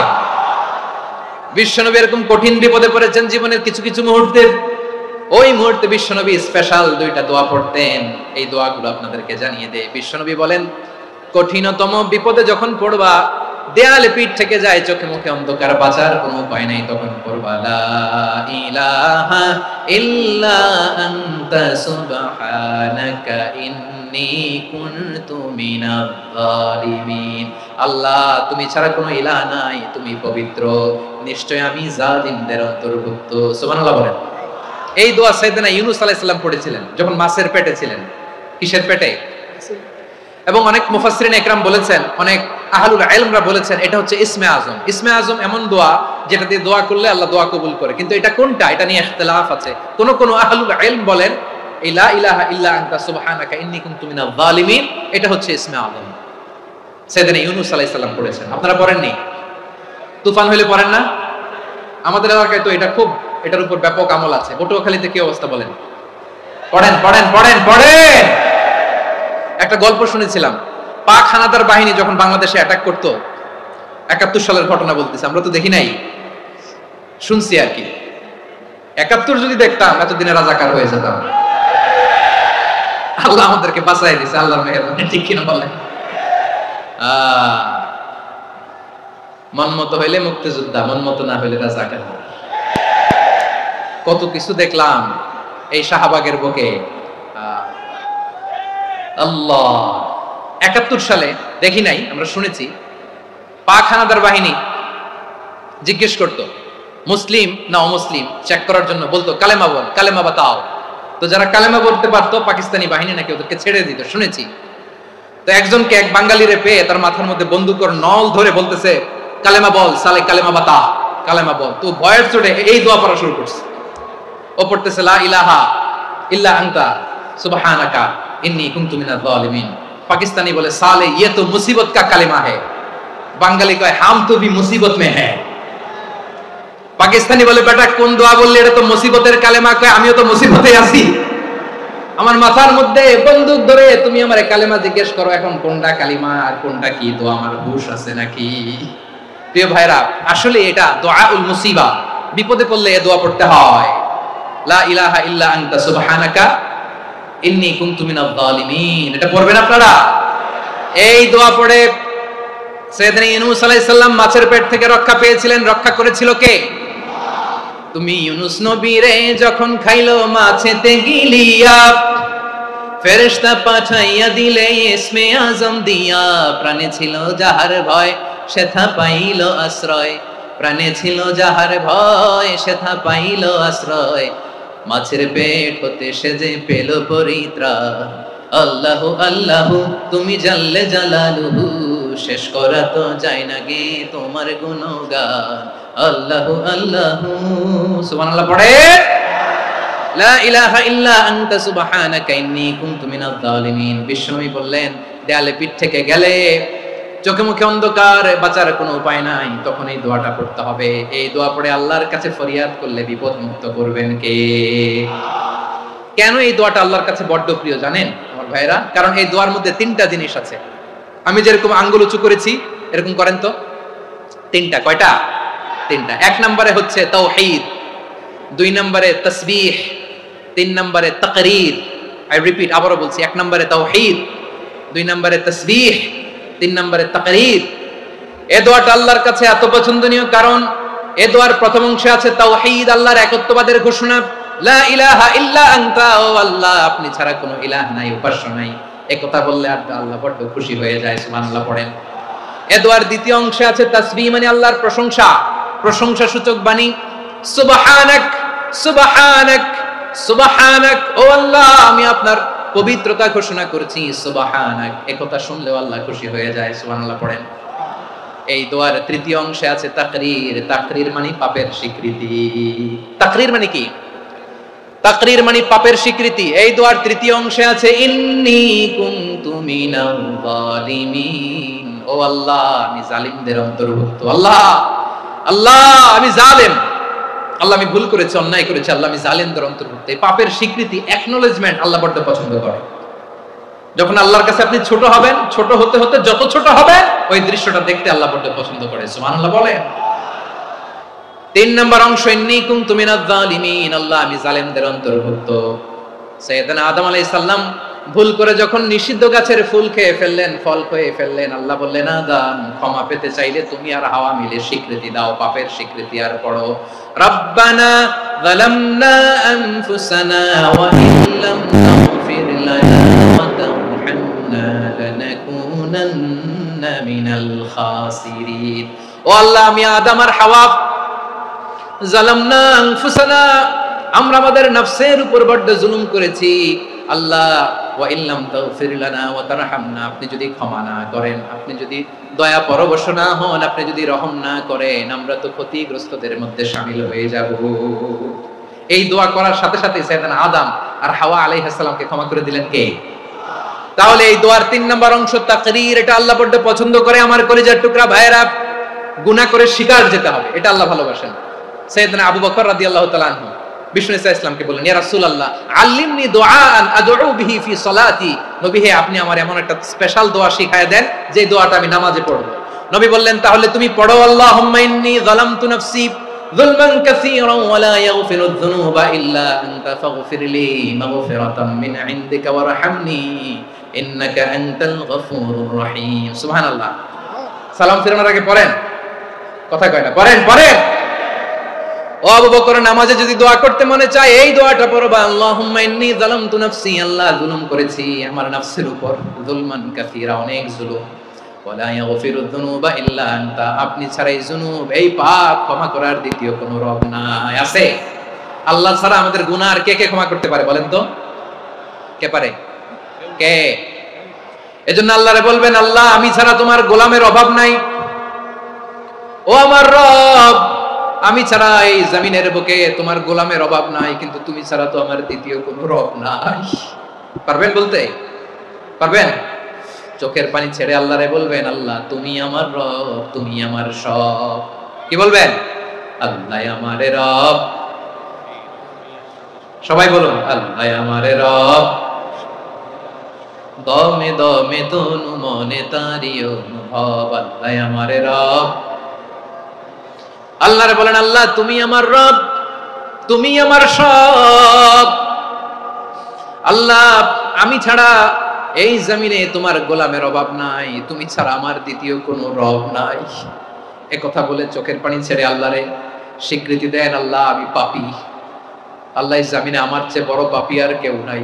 ওযু করে সিজদায় লুটিয়ে পড়ে চোখের পানি ছেড়ে আল্লাহরে পাপের স্বীকৃতি দেন, আল্লাহ এমন কোন জুলুম নাই, গুনাহ নাই আমি করি নাই, সগীরা কবিরা, জেনে না জেনে, ইচ্ছায় অনিচ্ছায়, শিরকি বেদাতি সব গুনাহ করেছি। আল্লাহ আকাশের নিচে জমিনের উপরে আমার চেয়ে বড় গুনাহগার আর কেউ নাই। চোখের পানি ছেড়ে আল্লাহরে বলেন, আল্লাহ আমি ছাড়া তোমার গোলামের অভাব নাই, তুমি ছাড়া আমার দ্বিতীয় কোনো রব নাই, তুমি ছাড়া তো কেউ আমার গুনাহ ক্ষমা করার নাই, তুমি আমার রব, তুমি আমার সব। বলতে পারবেন? এই তাকরীর আমার পটুয়াখালীর ভাইয়া, এই স্বীকৃতিটা দেখতে আল্লাহ বড় ভালোবাসেন, কারণ আমরা সবাই গুনাহগার। আমরা সবাই কি? বিশ্বনবী বলেন, কুল্লুকুম খাত্তাউন, আ বনি আদম তোমরা সবাই পাপী। সবাই কি? সবাই পাপী। আমরা সবাই পাপী, আপন পাপের বাটখারা দিয়ে অন্যের পাপ মাপি। আমরা যে পাপী এটা ভাবতে মনে চায় না কারো, খালি অন্যের পাপ দেখি আমরা, এটা ভুল। ওর এই পাপ, ও পাপী, ও জালেম, ও জাহান্নামী, এরকম একটা টেন্ডেন্সি। আমার যে কি হালাত এটার খেয়াল নাই। খেয়াল করতে হবে যে আমি সবচেয়ে বড় পাপী, ঠিক কিনা বলেন? পাপ করি নাই এমন কেউ আছি? হ্যাঁ আছি। কেউ না জানলেও জানে কি আমার পাপের ঘটনা? পৃথিবী না জানুক আমি তো জানি, আমি কি পাপ করেছি হায়। ও আমার কলিজার টুকরা ভাইয়েরা, মাথাটাকে নিচু করে জীবনের সব গুনার ফিরিস্তিগুলো একটা একটা করে স্বীকার করে আল্লাহরে বলেন, আল্লাহ আমি পাপী, আল্লাহ আমার চেয়ে বড় পাপী এই দুনিয়াতে কেউ নাই, আকাশের নিচে জমিনের উপরে আমার চেয়ে বড় পাপী কেউ নাই। একটা একটা করে আল্লাহ স্বীকার করি আমি পাপী, সব পাপের স্বীকৃতি দিলাম। পৃথিবী না জানুক আমি তো জানি, আমি কি পাপ করেছি হায়। আমার পাপের করলে বিচার, বাঁচার আমার নাই উপায়। দয়াময় তুমি মাফ করো আমায়, মাফ করো আমায়। আল্লাহ তাআলা যদি দয়া করে আমাদেরকে মাফ না করে, আমাদের বাঁচার কোনো উপায় নাই। আপনি কি ভেবেছেন আপনার নামাজ দিয়ে আপনি জান্নাতে যাবেন? আপনি তাহাজ্জুদ গুজার, সেজদা দিতে দিতে কপালে দাগ ফেলেছেন, এটা আপনারা জান্নাতে নেবে না। আপনি এলাকার সবচেয়ে বড় হাতেম তাই, দানশীল, এই দানের ভরসায় বসে আছেন।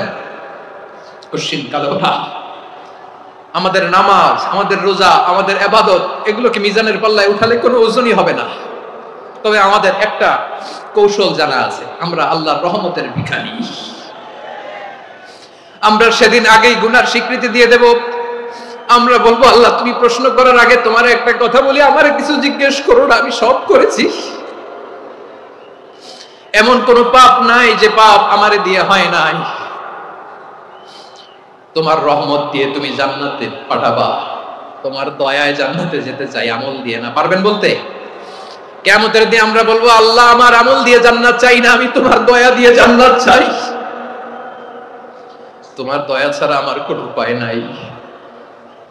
কারণ আল্লাহ যদি বিচার করে, বাঁচার কারো উপায় নাই। আল্লাহ যদি বলে ফেলেন তুই এটা করলি কেন, ওখানে গেলি কেন, কোরআনে 1000 বার নিষেধ করলাম তারপরেও এই পাপে জড়ালি কেন, এরকম প্রশ্ন ছুড়ে দিলে আমার উত্তর আছে?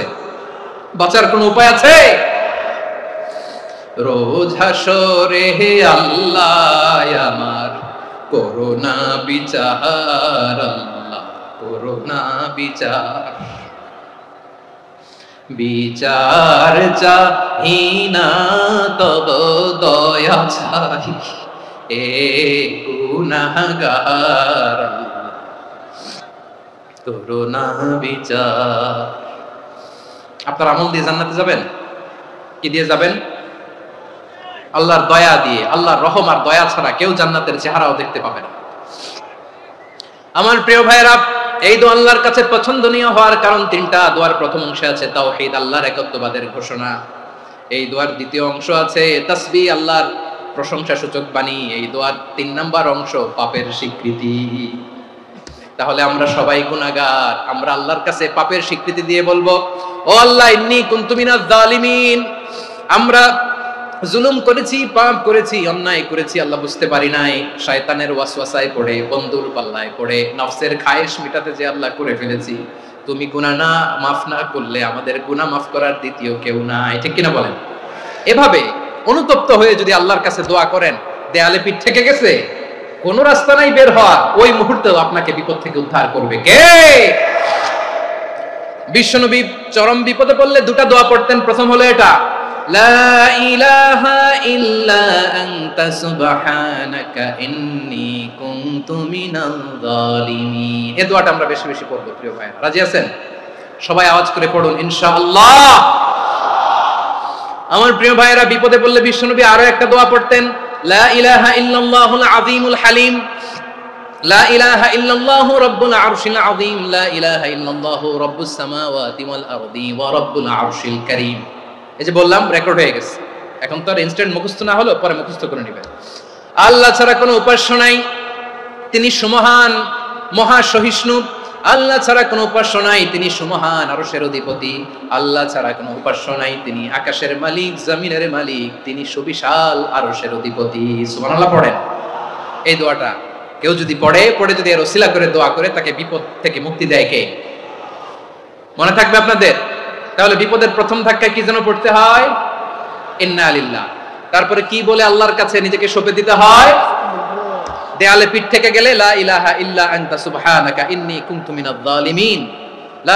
দুই নাম্বার হচ্ছে লা ইলাহা ইল্লাল্লাহুল আযীমুল হালিম, লা ইলাহা ইল্লাল্লাহু রাব্বুল আরশিল আযীম, লা ইলাহা ইল্লাল্লাহু রাব্বুস সামাওয়াতি ওয়াল আরদি ওয়া রাব্বুল আরশিল কারীম। মনে থাকবে? ইনশাআল্লাহ বলেন সবাই, আওয়াজ করে সবাই ইনশাআল্লাহ। অনেক সময় এমন হয়, হঠাৎ বিপদের সম্মুখীন হই আমরা, রেডি হয়ে বের হয়েছি অফিসে, হঠাৎ অ্যাক্সিডেন্টে পড়ে যাই, হঠাৎ পেটের ব্যথায় অজ্ঞান, এরকম হয় না? আপনাদের হয় না? বিষ্ণু ইসলাম বলেন, আকস্মিক দুর্ঘটনার বিপদ থেকে যদি কেউ বাঁচতে চায়, সকাল সন্ধ্যা যেন প্রত্যেকে এই দোয়াটা পড়ে। সকালে যদি 3 বার পড়ে, সন্ধ্যা পর্যন্ত হঠাৎ বিপদ থেকে সে রক্ষা পাবে। To be protected from sudden calamity, sudden disaster, sudden calamity, হঠাৎ বিপদ, হঠাৎ ভয়ঙ্কর কোন আকস্মিক বিপদ থেকে আল্লাহ বাঁচায় দিবে। সকালে পড়লে সন্ধ্যা পর্যন্ত প্রোটেক্টেড, সন্ধ্যাবেলায় যদি 3 বার পরে সকাল পর্যন্ত প্রোটেক্টেড। সুবহানাল্লাহ পড়েন। দোয়াটা কি? দোয়াটা হচ্ছে বিসমিল্লাহিল্লাযী লা ইয়াদুররু মা'a ইসমিহি শাইউন ফিল আরদি ওয়ালা ফিস সামাই ওয়া হুয়াস সামিউল আলীম। ছোট না? অনেক ছোট, মুখস্থ করবেন। বিসমিল্লাহিল্লাযী লা ইয়াদুররু মা'a ইসমিহি শাইউন ফিল আরদি ওয়ালা ফিস সামা। ওই আল্লাহর নাম নিচ্ছি, যে আল্লাহর নামের বরকতে আকাশ জমিনের কোনো কিছু কারো কোনো ক্ষতি সাধন করতে পারে না। তিনি সর্বশ্রোতা, সর্বজ্ঞ। সুবহানাল্লাহ পড়েন।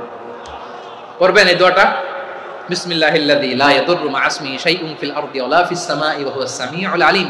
ফজরের পরে 3 বার, মাগরিবের পরে 3 বার যদি কেউ পড়ে, প্রোটেক্টেড, যে কোনো হঠাৎ বিপদ থেকে প্রোটেক্টেড। প্রোটেক্ট করেন কে? ওই আল্লাহর নাম নিচ্ছি, যে আল্লাহর নামের ওসিলায় আকাশ জমিনের কোনো কিছু কোনো ক্ষতি করতে পারে না। সুবহানাল্লাহ পড়েন। আচ্ছা, এবার আমাদের জীবনে দুশ্চিন্তা আছে না নাই বলেন? Tension, hyper tension, anxiety, depression, চিন্তা, টেনশন নাই, এরকম কে কে আছে দেখি? হাত তোলেন। ওই যে হাত তুলছে এক আল্লাহর ওলি, ওই যে টেনশন নাই তোমার, মাশাআল্লাহ। ও না বুঝে তুলছে, জোকের চোটে, জোশের ঠেলায় ধাক্কায় তুলে ফেলছে। সবার জীবনে টেনশন আছে না নাই? এই দুশ্চিন্তা, পেরেশানি, মারাত্মক পেরেশানি থেকে মুক্তি পাওয়ার জন্য বিষ্ণু ইসা ইসলাম দুটো দোয়া পড়তেন। কয়টা? অনেকগুলো পড়তেন। স্পেশাল দুটো দোয়া আজকে আপনাদের শিখায় যাব, শুনবেন না? কষ্ট হচ্ছে? সংক্ষিপ্ত মুনাজাত দিয়ে দেই। ওরে আল্লাহ, আমি তো 9:30 ক্রস করে ফেলছি মাসুদ ভাই, খেয়াল করে নেই। আরো কয়েক মিনিট? ঠিক আছে, ঠিক আছে। পেরেশানিতে পড়লে, টেনশনে পড়লে এই দোয়াটা, প্রিয় ভাইরা, বিষ্ণু ইসলাম যখন খুব বিপদে পড়তেন, দুশ্চিন্তা ওনাকে ঘিরে ধরতো, উনি পড়তেন ইয়া হাইয়ু ইয়া কাইয়ুম বিরহমাতিকা আস্তাগীথ, ইয়া হাইয়ু ইয়া কাইয়ুম বিরহমাতিকা আস্তাগীথ, ইয়া হাইয়ু ইয়া কাইয়ুম, হে শাশ্বত অবিনশ্বর, হে চিরঞ্জীব, বিরহমাতিকা আস্তাগীথ, তোমার রহমতের উসিলায় তোমার কাছে ফরিয়াদ করি, এটা পড়তেন। আবার আরেক বর্ণনায় এসেছে ইয়া হাইয়ু ইয়া কাইয়ুম বিরহমাতিকা আস্তাগীথ আসলিহ লি শা'নি কুল্লাহু ওয়া লা তাকিলনি ইলা নাফসি তারফাতা আইন, আসলিহ লি শা'নি কুল্লাহ, আল্লাহ আমার সবকিছু আপনি সেটেল করে দেন। আমাদের সব ঝামেলা সেটেল করে দিতে পারে কে? আমরা তো সেটেলমেন্টের জন্য এসপি সাহেবের কাছে যাই, ডিসি সাহেবের কাছে যাই, অমুক ভাইয়ের কাছে যাই, তমুক ভাইয়ের কাছে যাই। এই দোয়া পড়লে আরশের উপর থেকে আপনার ম্যাটার সেটেল করে দিবে কে? তাহলে পড়বেন ইয়া হাইয়ু, এ চিরঞ্জীব, হাইয়ু মানে চিরঞ্জীব, যিনি চিরকাল বেঁচে থাকবেন, মরবেন না। আল্লাহ মরবেন? তার কোনো লয় আছে? ক্ষয় আছে? সূরা রহমানে আল্লাহ বললেন কুল্লু মান আলাইহা ফানি ওয়া ইয়াবকা ওয়াজহু রাব্বিকা যুল জালালি ওয়াল ইকরাম ফাবিআইয়ি আলাই রাব্বিকুমা তুকাযযিবান। জমিনে যা আছে সব ফান, ভ্যানিশ হয়ে যাবে, নিশ্চিহ্ন হয়ে যাবে, শেষ হয়ে যাবে, সব বিলুপ্ত হয়ে যাবে, একজন ছাড়া। জোরে বলেন তিনি কে? ইয়া হাইয়ু, আমার সাথে আওয়াজ করে পড়েন ইয়া হাইয়ু ইয়া কাইয়ুম ইয়া হাইয়ু ইয়া কাইয়ুম বিরহমাতিকা আস্তাগীথ আসলিহ লি শা'নি কুল্লা ওয়া লা তাকিলনি ইলা নাফসি তারফাতা আইন। এভাবে দোয়া করলে আপনাকে বিপদ মুক্ত করবে কে? এই দোয়াটা কেন পছন্দ আল্লাহর কাছে? কারণ এখানে আল্লাহর দুইটা সুন্দর নাম আছে, গুণবাচক নাম, আল হাই, আল কাইয়ুম, এই দুটো নাম আছে এখানে। আবার এই দুইটা আয়াতুল কুরসির অংশ। আয়াতুল কুরসির শুরুতে এটা আছে না নাই? হ্যাঁ, আছে না নাই? 3 নাম্বার কারণ এটা ইসমে আজম। কোন দোয়াটা ইসমে আজম? যে দোয়া ওসিলায় দোয়া করলে আল্লাহ দোয়া ফেরায় না। অনেকগুলো মত আছে, সবচেয়ে ভ্যালিড মত হচ্ছে এটা, ইয়া হাইয়ু ইয়া কাইয়ুম, এর ওসিলা দিয়ে দোয়া করলে দোয়া কবুল করে কে? 2 নম্বরে বিশ্বনবী মারাত্মক বিপদে পড়লে আরেকটা দোয়া পড়তেন, আল্লাহুম্মা ইন্নী আবদুক। আগে দোয়াটা পড়ি, শুনেন। আল্লাহুম্মা ইন্নী আবদুক ওয়া ইবনু আবদিক ওয়া ইবনু আমাতিক নাসিয়াতি বিয়াদিক মাদিন ফিয়া হুকমুক আদলুন ফিয়া কাদাউক আসআলুকা বিকুল্লি ইসমিন হুয়া লাক সাম্মাইতা বিহি নাফসাক আও আনসালতাহু ফি কিতাবিক আও আল্লামতাহু আহাদাম মিন খালকিক আও ইস্তা'সারতা বিহি ফি ইলমিল গায়বি ইনদাক আন তাজআলাল কুরআনা রাবিআ কলবি ওয়া নূরা সাদরি ওয়া জালাআ হুজনি ওয়া যাহাবা হাম্মি। সুবহানাল্লাহ পড়েন। বিষ্ণু বলতেন আল্লাহুম্মা ইন্নী আবদুক, ও আল্লাহ আমি আপনার গোলাম, ওয়া ইবনু আবদিক, গোলামের ঘরের গোলাম, ওয়া ইবনু আমাতিক, বাদীর ঘরের গোলাম। মানে আল্লাহ আমি আপনার গোলাম, আমার বাবা আব্দুল্লাহ ছিল আপনার গোলাম, আমার মা আমিনা ছিল আপনার বাদী। মানে আমরা গোলাম বংশের, সব গোলাম। নিজের এর চেয়ে আর ছোট করে আল্লাহর কাছে উপস্থাপন করা যায় আমার ভাইরা? কথা কি বুঝতেছেন? নিজেকে এর চাইতে ছোট, নগণ্য আর তুচ্ছ করে আল্লাহর সাথে প্রেজেন্ট করা যায়? বিশ্বনবী বললেন ও আল্লাহ আমি আপনার গোলাম, গোলামের ঘরের গোলাম, দাসীর ঘরের গোলাম, নাসিয়াতি বিয়াদিক, আমার মাথার চুলের ছুটি আপনার হাতের মুঠোয়, আপনি ডানে টান দিলে আমি ডানে যেতে বাধ্য, আপনি বাঁয়ে টান দিলে বাঁয়ে যেতে বাধ্য। সুবহানাল্লাহ বলেন। পিছনে 2-1 ভাই দাঁড়ালেন কেন? হ্যাঁ, বসুন। জায়গা চেঞ্জ করতেছে, সেই দুপুর থেকে বসে আছে আমি জানি জানি। মাশাআল্লাহ, কেউ 2-1 বেরিয়েছে, গ্যাপ পূরণ করতেছে। মাশাআল্লাহ পড়েন সুবহানাল্লাহ আলহামদুলিল্লাহ লা ইলাহা ইল্লাল্লাহু মুহাম্মাদুর রাসূলুল্লাহ সাল্লাল্লাহু আলাইহি ওয়াসাল্লাম। বিশ্বনবী বললেন আল্লাহ আমার মাথার চুলের ঝুঁটি আপনার হাতের মুঠোয়। আচ্ছা, এইভাবে কাকে ধরা হয় যে খুব ছোট, ঠিক কি না? নিজেকে কত ছোট করলেন বিশ্বনবী। ও আল্লাহ আমার মাথার চুলের ঝুঁটি আপনার হাতের মুঠোয়, আপনি ডানে টানলে আমি ডানে যাব, বাঁয়ে টানলে বাঁয়ে যাব। আল্লাহ আসআলুকা বিকুল্লি ইসমিন হুয়া লাক নাসিয়াতি বিয়াদিক মাদিন ফিয়া হুকমুক আপনার নির্দেশ আমার উপর কার্যকর হবেই হবে। আদলুন ফিয়া কাদাউক, আপনার ফয়সালা, যেই ফয়সালাই আপনি আমার জন্য করেন এটাই ইনসাফ। সুবহানাল্লাহ বলেন।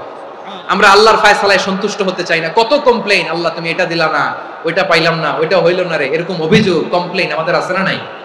আর বিশ্বনবী বলতেন আদলুন ফিয়া কাদাউক, আল্লাহ আমার জন্য তোমার যেটা ফয়সালা এটাই সবচেয়ে শ্রেষ্ঠ ইনসাফ, এর চেয়ে ইনসাফ আর হতে পারে?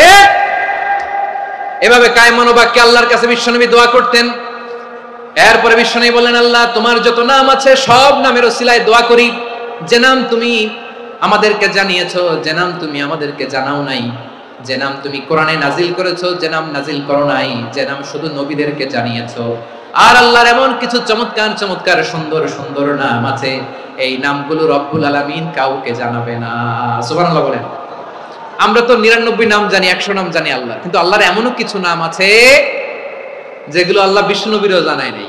এগুলো আল্লাহ ইলমুল গায়বে রেখে দিয়েছেন। দোয়ার সময় বলবেন, আল্লাহ তোমার যেই নামগুলো জানি, যেগুলো জানি না, যেগুলো কোরআনে আছে, যেগুলো নাই, যেগুলো নবীরে খাস ভাবে জানাইছো ওগুলোর উসিলায়, যেগুলো কোনোদিন জানাবাও না তোমার ওই নামের উসিলাও তোমার কাছে চাই। আল্লাহ কোরআনকে আমার হৃদয়ের বসন্ত বানাও, আমার বক্ষের জ্যোতি বানাও, আমার চিন্তা দুশ্চিন্তা তুমি দূর করে দাও। বিশ্বনবী বললেন, এই কালিমাগুলো, এই বাক্যগুলো পড়ে যদি কেউ আল্লাহর কাছে ফরিয়াদ করে, তার হৃদয় থেকে দুশ্চিন্তা কাটিয়ে দিবে কে? পড়বেন, এই দোয়াগুলো পড়বেন। আচ্ছা, সব শেষে বলি, ঋণের বোঝায় যারা জর্জরিত, বিষ্ণু ইসলাম চমৎকার একটা দোয়া শিখিয়েছেন। আমাদের অনেকে ঋণের বোঝায় জর্জরিত, আছে না নাই? এদিকে কেউ আছেন? থাকলে হাত তোলার দরকার নেই, থাকলে এই দোয়াটা পড়বেন। এক সাহাবীর নাম আবু উমামা, নামাজের ওয়াক্ত ছাড়া উনি মসজিদে যেয়ে বসে আছে। বিশ্বনবী বললেন, কিরে আবু উমামা, নামাজের তো ওয়াক্ত হয় না, মসজিদে কি? সাহাবী বলে, হুমুমুন লাজিমাতনি ওয়া দুয়ুন, নবী গো, ঋণের বোঝায় এমন টেনশনে আছি, ঘরে থাকতে পারলাম না, মসজিদে চলে আসছে। বিশ্বনবী বলেন, আমি কি তোমার এমন একটা দোয়া শিখাবো যেটা পড়লে আল্লাহ তাআলা তোমার ঋণের বোঝা হালকা করে দিবেন? আবু উমামা বললেন, ইয়া রাসূলুল্লাহ, অবশ্যই শিখাবেন। বিশ্বনবী বললেন, তাহলে তুমি পড়বা, আল্লাহুম্মা ইন্নী আউযু বিকা মিনাল হাম্মি ওয়াল হাযান ওয়া আউযু বিকা মিনাল জুবনি ওয়াল বুখল ওয়া আউযু বিকা মিন গালাবাতিদ দাইনি ওয়া কাহরির রিজাল। ও আল্লাহ, তোমার কাছ থেকে দুশ্চিন্তা থেকে পানাহ চাই, কৃপণতা, ভীরুতা, অলসতা, কার্পণ্যতা, এই সব কিছু থেকে, মানুষের কঠোরতা, আমার উপর মানুষের আধিপত্য এবং ঋণের বোঝা থেকে পানাহ চাই। এই দোয়াটা যখন বিশ্বনবী শিখাই দিলেন, আবু উমামা বারবার এই দোয়া পড়ে, আল্লাহুম্মা ইন্নী আউযু বিকা মিনাল হাম্মি ওয়াল হাযান ওয়া আউযু বিকা মিনাল আজজি ওয়াল কাসাল ওয়া আউযু বিকা মিনাল জুবনি ওয়াল বুখল ওয়া আউযু বিকা মিন গালাবাতিদ দাইনি ওয়া কাহরির রিজাল। আবু উমামা বলে, এই দোয়া আমি পড়তে লাগলাম আর পড়তে লাগলাম, কিছুদিন পরে দেখা গেল বিশ্বনবীর শেখানো এই দোয়ার বদৌলতে আল্লাহ তাআলা আমার সব ঋণ পরিশোধের ব্যবস্থা করে দিয়েছেন। পড়বেন, পড়বেন। আমার প্রিয় পটুয়াখালীর ভাইরা, বিশ্বনবীর জামাতা সাইয়্যিদিনা আলী রাদিয়াল্লাহু তাআলা আনহুর কাছে এক লোক এসে বলে, হে আলী, ঋণের বোঝায় আমি জর্জরিত, আমার কিছু অর্থ দিয়ে সাহায্য করো। সাইয়্যিদিনা আলী রাদিয়াল্লাহু তাআলা আনহু বললেন, আমি কি তোমারে এমন একটা দোয়া শিখাবো যেটা বিশ্বনবী আমাদের শিখিয়েছেন? এই দোয়া যদি তুমি পড়ো, লাউ কানা আলাইকা মিসলু জাবালিন কাবীরিন দাইনান আব্দুল্লাহু আনকা, পাহাড় পরিমাণে যদি ঋণের বোঝা হয়, আল্লাহ এটা পরিশোধের ব্যবস্থা করে দিবেন। ছোট্ট একটা দোয়া বিশ্বনবী শিখালেন, বললেন, তুমি পড়বা, আল্লাহুম্মা কফিনি বিহালালিকা আন হারামিকা ওয়া আগনিনি বিফাদলিকা আম্মান সিওয়াক। মুখস্থ আছে? হ্যাঁ, আছে। আল্লাহুম্মা কফিনি বিহালালিকা আন হারামিক, আল্লাহ তোমার হালাল দিয়ে আমাকে পরিতুষ্ট করো, হারাম থেকে বাঁচিয়ে রাখো, আর তোমার অনুগ্রহে মানুষের মুখাপেক্ষী যেন আমি না হই, আমি যেন সবসময় তোমার মুখাপেক্ষী হই, ওই তৌফিক দিও। সুবহানাল্লাহ পড়েন। এই দোয়া বেশি বেশি পড়লে ঋণের বোঝা হালকা করে দিবে কে? তাহলে প্রিয় ভাইয়েরা, বিপদে পড়লেই প্রথমে কি পড়বেন? পটুয়াখালী ভুইলা গেছে, বিপদে পড়লেই প্রথমে ইন্না লিল্লাহ কি বলে নিজেকে আল্লাহর কাছে সঁপে দিতে হয়? হাসবুনাল্লাহ। চরম বিপদে দেয়ালে পিঠ থেকে গেছে, তখন লা ইলাহা ইল্লা আনতা সুবহানাকা ইন্নী কুনতু মিনাজ জালিমিন। এরপরে লা ইলাহা ইল্লাল্লাহুল আযীমুল হালিম, এই দোয়া। আকস্মিক বিপদ, হঠাৎ যেন কোনো বিপদ আমাকে পেয়ে না বসে, এটার জন্য বিসমিল্লাহিল্লাযী লা ইয়াদুররু মা ইসমিহি শাইউন ফিল আরদি ওয়ালা ফিস সামাই ওয়া হুয়াস সামিউল আলিম। সকালে 3 বার, রাতে 3 বার। আর মারাত্মক tension, hyper tension, anxiety, depression থেকে বাঁচার জন্য 2 দোয়া, ইয়া হাইয়্যু ইয়া কাইয়্যুম, ইয়া হাইয়্যু ইয়া কাইয়্যুম, মনে থাকবে? আর আল্লাহুম্মা ইন্নী আবদুক, এই দোয়া। ঋণ থেকে বাঁচার জন্য 2 দোয়া, আল্লাহুম্মা ইন্নী আউযু বিকা মিনাল হাম্মি ওয়াল হাযান, এটা। আর আল্লাহুম্মা কফিনি বিহালালিকা আন হারামিকা ওয়া আগনিনি বিফাদলিকা আম্মান সিওয়াক। আর সব সময় পড়ার জন্য একটা আমল দিয়ে যাই, উঠতে বসতে, অফিসে যাচ্ছেন, অফিস থেকে ফিরতেছেন, বসে আছেন, শুয়ে আছেন, ছোট্ট এক শব্দে আমরা যেন বেশি বেশি পড়ি আস্তাগফিরুল্লাহ। আওয়াজ করে আমার সাথে পড়ুন আস্তাগফিরুল্লাহ। আবার পড়ুন আস্তাগফিরুল্লাহ। আল্লাহ রাসূল সাল্লাল্লাহু আলাইহি ওয়াসাল্লাম বলেন, মান লাজিমাল ইস্তিগফার, যে সব সময় এরকম ইস্তিগফারের সাথে লেগে থাকে, জাআলাল্লাহু লাহু মিন কুল্লি দীকিন মাখরাজা, আল্লাহ তাআলা তাকে কোনো বিপদে আটকান না, সে জীবনে আটকাবে না। যে কোনো বিপদে আল্লাহ তার রাস্তা বের করে দিবেন। Way out, you will get a way out and solution. সুবহানাল্লাহ। ওয়া মিন কুল্লি হাম্মিন ফারাজা, দুশ্চিন্তা মুক্ত হবে। ওয়া ইয়ারযুকহু মিন হাইসু লা ইয়াহতাসিব, এমন জায়গা থেকে আল্লাহ রিজিকের বন্দোবস্ত করবে যেটা সে কল্পনাও করে নাই। আওয়াজ করে পড়েন সুবহানাল্লাহ। তাহলে মনে থাকবে আস্তাগফিরুল্লাহর কথা। সব শেষ কথা বলবো, সব শেষ আমার প্রিয় ভাইয়েরা। এটা গেল নিজের বিপদ। কিসের বিপদ? নিজে যদি বিপদে পড়েন। অন্যের বিপদ যদি দেখেন, এটার জন্য একটা দোয়া আছে। অনেক সময় আমরা দেখি হাসপাতালে ক্যান্সারের 3rd স্টেজে চলে গেছে, লোকটা হ্যাংলা হয়ে চিকন হয়ে হায়রে কি কষ্ট পায়, দেখি না? বিষ্ণু বলে একটা দোয়া যদি কেউ অন্যের কোনো বিপদ দেখে পড়ে, ওই বিপদ তার জীবনে কখনো আসবে না। শুনবেন? শোনার আগ্রহ আছে? অনেক সময় হয় যে আমরা মহাসড়ক দিয়ে যখন চড়ি, দুর্ঘটনায়, আইরে আল্লাহ, দুর্ঘটনায় মানুষের মাথা একদিকে, দেহ আরেকদিকে, ব্লিডিং, এরকম হয় না? আল্লাহ তুমি হেফাজত করো। বিশ্বনবী বলেন এই দুর্ঘটনা দেখে কেউ যদি এই দোয়াটা পড়ে, তার জীবনে সে কোনোদিন এরকম অ্যাক্সিডেন্টের সম্মুখীন হবে না। শুনবেন? বিশ্বনবী বলেন অন্যের বিপদ দেখে কেউ যদি পড়ে, আলহামদুলিল্লাহিল্লাযী আফানি মিম্মা বাতালাকা বিহি ওয়া ফাদ্দালানি আলা কাসীরিন মিম্মান খালাকা তাফদীলা, মানে প্রশংসা সে আল্লাহর, যে আল্লাহ তাআলা তোমাকে যেই জিনিস দিয়ে পরীক্ষা করেছে, আমাকে ওইটা থেকে বাঁচিয়ে দিয়েছে। তোমাকে আল্লাহ যেই বিপদে ফেলেছে, আমাকে ওই বিপদ থেকে তিনি মুক্ত রেখেছে, আর তার অনেক সৃষ্টির উপর আমাকে তিনি প্রাধান্য দিয়েছে। সুবহানাল্লাহ পড়েন। যে কোনো বিপদ, কারো ক্যান্সার দেখে যদি এই দোয়াটা আপনি বিশ্বাসের সাথে পড়েন, জীবনে কোনোদিন ক্যান্সার রোগে আক্রান্ত হবেন না। দুর্ঘটনা দেখে যদি পড়েন, ওই দুর্ঘটনা আপনাকে স্পর্শ করবে না। যে কোনো কারো বিপদ দেখে যদি কোনো বিশ্বাসী বান্দা এই দোয়া পড়ে, বিশ্বনবী বলেন লাম ইউসিবহু যালিকাল বালা, ওই বিপদ তাকে আর ধরবে না। উফিয়া মিনহু মিন যালিকাল বালা কাইনাম মা কান, সে যতদিন হায়াত পাবে কোনোদিন ওই বিপদ তাকে স্পর্শ করবে না। এই দোয়াটা পড়তে রাজি আছেন আমার প্রিয় ভাইরা? তাহলে পুরো আলোচনার সেন্ট্রাল থিম হচ্ছে আমাদের জীবনে বিপদ আসবে, কষ্ট আসবে, দুঃখ আসবে, কিন্তু বিপদে আপদে আমরা হাল ছেড়ে দিব না, হতাশ হব না। মুমিন হতাশ হয় না, নিরাশ হয় না, হাল ছেড়ে দেয় না। মুমিন ভরসা রাখে একজনের উপর। আওয়াজ করে বলুন যিনি কে? বিপদে পড়লে আমাদেরকে উদ্ধার করে কে? আবার আমাদেরকে যদি কোনো নেয়ামত আল্লাহ দিতে চান, ওইটা কেড়ে নেওয়ার ক্ষমতা কারো আছে? তাহলে আমরা কানেক্টিভিটি বাড়াবো কার সাথে? আমাদের প্রার্থনার ফরিয়াদের হাত তুলবো কার কাছে? রাজি আছেন পটুয়াখালীর ভাইয়েরা? মনে থাকবে কথাগুলো। আল্লাহ তাআলা আমাদের সবাইকে কথাগুলো বুঝার ও আমল করার তৌফিক দান করুন।